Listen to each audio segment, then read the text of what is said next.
आइए बच्चों, तो आज हम पढ़ते हैं अपनी कक्षा 7 के व्याकरण के पाठ 4 को। हमारा आज का टॉपिक है वाक्य विचार।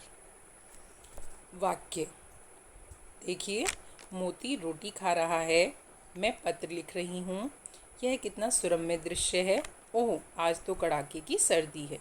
ये सभी वाक्य हैं।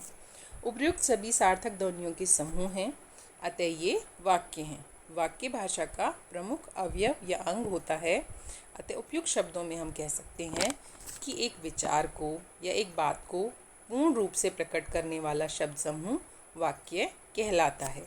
शब्दों का वह समूह जिसका अपना एक अर्थ होता है उसे हम वाक्य कहते हैं। वाक्य के दो खंड या दो भाग होते हैं, उद्देश्य और विधेय। अर्जुन ने जयद्रथ को मारा। इस वाक्य में अर्जुन के बारे में बताया गया है, इसलिए अर्जुन उद्देश्य है और अर्जुन ने क्या किया, जयद्रथ को मारा। तो जयद्रथ को मारा उसका विधेय है। उद्देश्य जिसके विषय में कुछ कहा जाता है उसे उद्देश्य कहते हैं, और उद्देश्य के विषय में जो कुछ कहा जाता है उसे विधेय कहते हैं। उद्देश्य का विस्तार, जब हमारा उद्देश्य एक से अधिक शब्दों का बना होता है तब वह उद्देश्य का विस्तार कहलाता है। वाक्य में उद्देश्य एक, दो या दो से अधिक शब्दों का भी हो सकता है, क्योंकि उसमें उसका परिचय देने वाले अन्य शब्द भी प्रयुक्त होते हैं। जैसे सुंदर चिड़िया आकाश में उड़ रही है, इसमें सुंदर शब्द उद्देश्य चिड़िया का विस्तार है। उद्देश्य में संज्ञा, सर्वनाम, विशेषण, क्रिया विशेषण का प्रयोग होता है। विधेय का विस्तार, वाक्य में मूल विधेय को पूर्ण करने के लिए कुछ अन्य शब्दों का प्रयोग भी किया जाता है। जैसे वह अपने पेन से लिखता है, इसमें अपने विधेय का विस्तार है। कुछ उदाहरण देखिए। हमारा प्यारा भारत देश बड़ा समृद्धशाली है। यह एक सेंटेंस, एक वाक्य है। अब यहाँ पर उद्देश्य का विस्तार हो गया है। हमारा प्यारा भारत देश, यानी कि कई शब्दों से मिलकर हमारा उद्देश्य बना है। यह छोटा बच्चा कितना बुद्धिमान है। यह छोटा बच्चा उद्देश्य है और कितना बुद्धिमान है उसका विधेय है। मेरा पुत्र अजीत अपनी पुस्तक मन लगाकर पढ़ता है। मेरा पुत्र अजीत उद्देश्य है और अपनी पुस्तक मन लगाकर पढ़ता है विधेय है। रचना के आधार पर वाक्य के भेद। रचना के आधार पर वाक्य के 3 भेद होते हैं, साधारण वाक्य, संयुक्त वाक्य और मिश्रित वाक्य। साधारण वाक्य या सरल वाक्य, जैसे मोहन गेंद से खेलता है, वह शरबत पीता है, मोहिनी गीत गाती है। इन वाक्यों में एक कर्ता और उसकी एक ही क्रिया है, एक ही काम को करने वाला है और उसकी एक ही क्रिया है। ऐसे वाक्य साधारण वाक्य कहलाते हैं। अतः जिस वाक्य में केवल एक ही कर्ता और एक ही क्रिया हो उसे साधारण वाक्य कहते हैं। संयुक्त वाक्य, वर्षा हो रही थी इसलिए मैं स्कूल नहीं पहुंच सका। उसने तुम्हारी बहुत प्रतीक्षा की परंतु तुम नहीं आए। हम भाषण देना चाहते हैं लेकिन डर लगता है। इन वाक्यों में 2 स्वतंत्र उपवाक्य क्रमशः इसलिए, परंतु, लेकिन आदि समुच्चय बोधक शब्दों यानी कि योजक जो कंजक्शन होती है उनसे जुड़े हैं। ऐसे वाक्य संयुक्त वाक्य कहलाते हैं।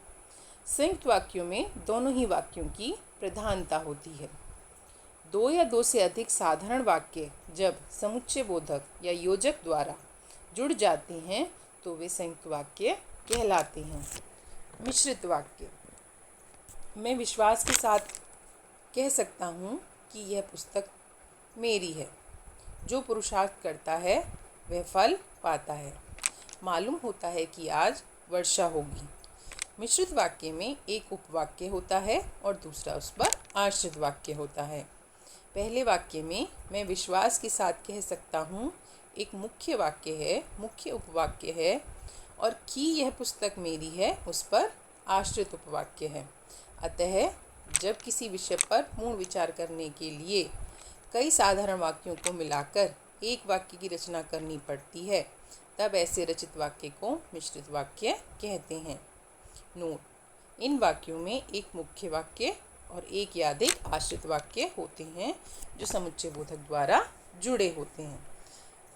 सिंपल सी बात यह है कि संयुक्त वाक्य में दो अलग अलग सेंटेंस होते हैं और वो योजक द्वारा जुड़े होते हैं, लेकिन मिश्रित वाक्य में एक मेन सेंटेंस होता है, मुख्य वाक्य होता है, और दूसरा उस पर आश्रित वाक्य होता है और ये योजक द्वारा जुड़े होते हैं।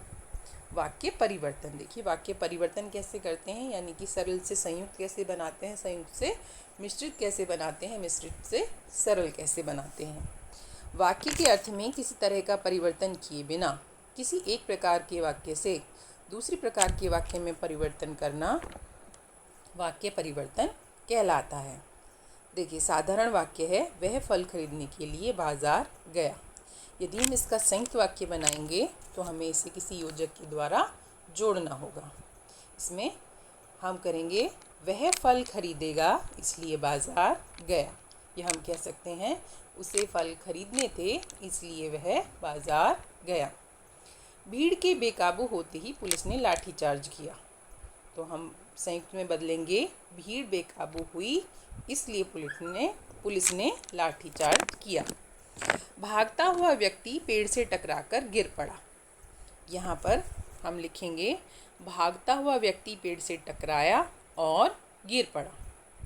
गार्ड के सीटी देने पर ट्रेन चल पड़ी, गार्ड ने सीटी दी और ट्रेन चल पड़ी। स्वास्थ्य ठीक ना होने से मैं स्कूल नहीं जा सका, तो यहाँ पर क्या चेंज होगा, मेरा स्वास्थ्य ठीक नहीं था इसलिए मैं स्कूल नहीं जा सका। छुट्टी होने पर हम मैच देखने चलेंगे, जब छुट्टी होगी तब हम मैच देखने चलेंगे।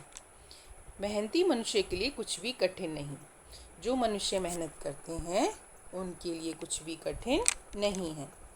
मैंने एक दुबला पतला व्यक्ति देखा, मैंने एक व्यक्ति देखा जो दुबला पतला था। हर श्रृंगार को देखते हुए मुझे सीता की याद आ जाती है, जब मैं हर श्रृंगार की ओर देखता हूँ मुझे सीता की याद आ जाती है।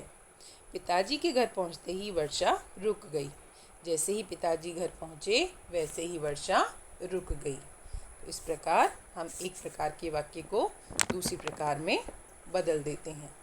बाकी आगे का पार्ट हम नेक्स्ट वीडियो में पढ़ेंगे।